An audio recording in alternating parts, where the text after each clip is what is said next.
Selamat sejahtera murid-murid Darjah 3. Saya Cikgu Hizam. Kini kita akan mulakan pelajaran teknik menjawab lisan format baru Darjah 3 dan 4.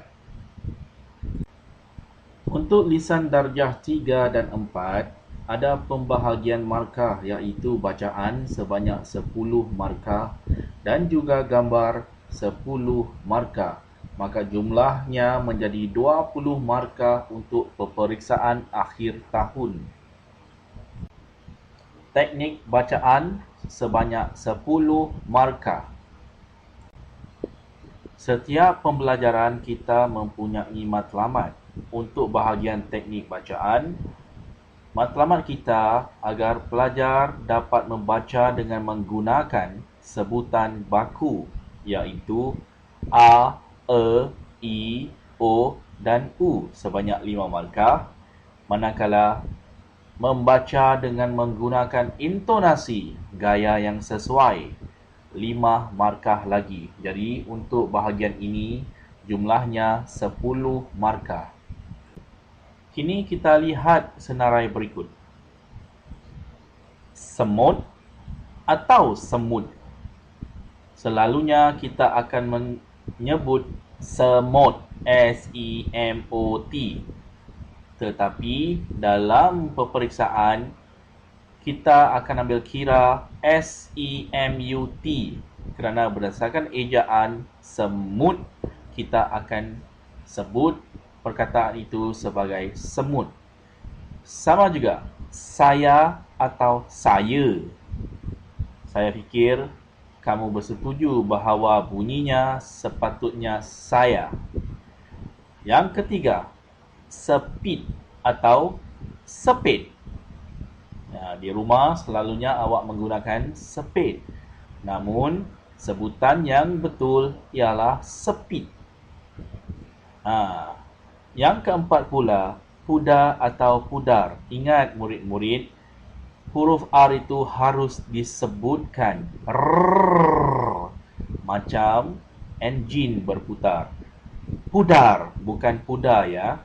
Dan yang terakhir, titik atau inilah akibatnya kalau I disebut A, bunyinya kamu cubalah sebut. Pasti salah. Yang betul, titik.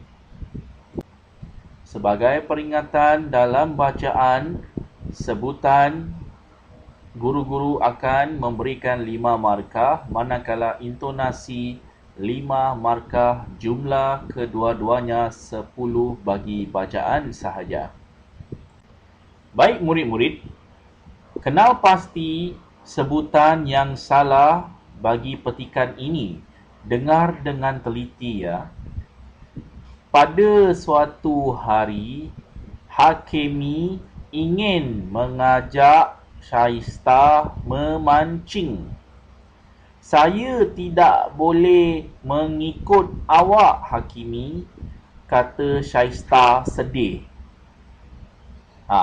Bagaimana? Bolehkah kamu kenal pasti perkataan-perkataan yang disalah sebut oleh saya? Sekarang, dengar bacaan ini sekali lagi. Pada suatu hari, Hakimi ingin mengajak Syaistah memancing. Saya tidak boleh mengikut awak, Hakimi, kata Syaistah sedih. Bagaimana? Ada kesilapan dalam pembacaan yang kedua? Cikgu harap kamu boleh membaca petikan ini seperti contoh yang kedua ya. Kini teknik menjawab bahagian gambar sebanyak 10 markah.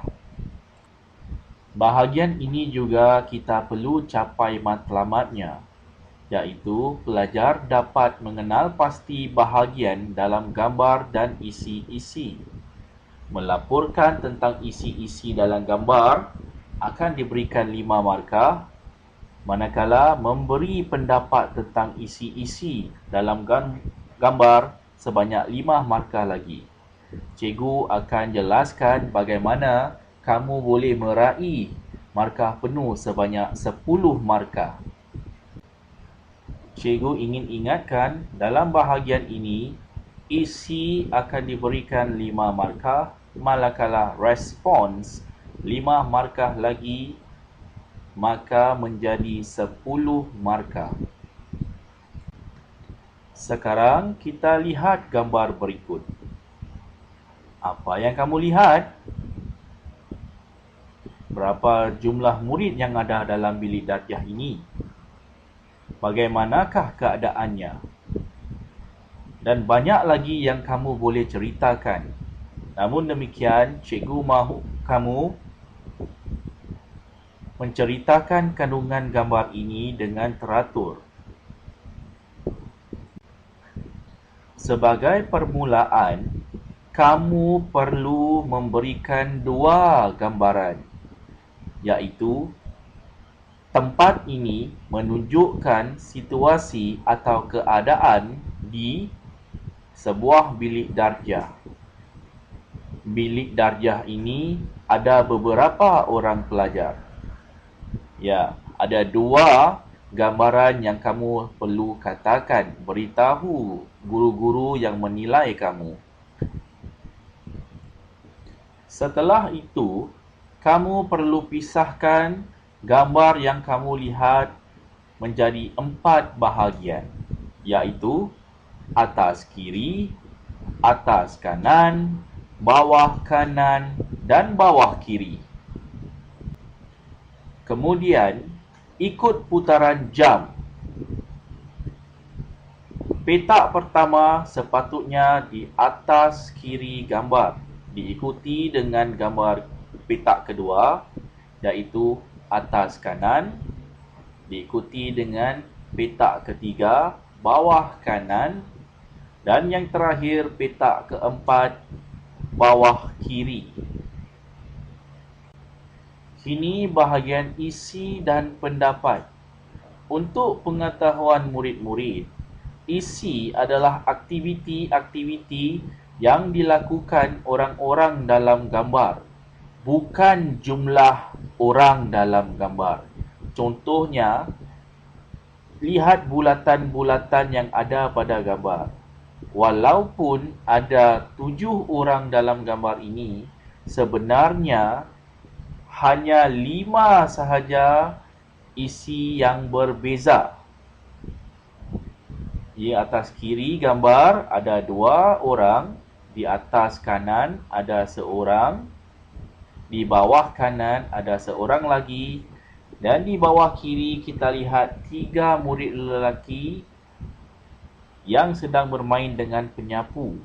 Maka ada 5 isi dalam gambar ini. Murid-murid tidak boleh terlepas satu isi pun dalam bahagian isi. Kita lihat di atas kiri gambar ini. Isinya, budak lelaki di atas kiri gambar ini sedang berjalan di koridor. Setiap isi harus disusuli dengan pendapat. Sekali lagi cikgu katakan, setiap isi kamu harus berikan pendapat. Contoh, saya fikir dia ingin pergi ke tandas kerana dia mahu membuang air kecil. Kamu harus memberikan sebab perbuatan orang itu. Jangan gunakan saya rasa. Lebih tepat kamu gunakan saya fikir. Sebuah contoh lagi untuk isi dan pendapat. Budak perempuan di atas kanan gambar ini sedang berdiri di atas sebuah kerusi. Kamu harus laporkan apa yang kamu lihat. Kemudian berikan pendapat.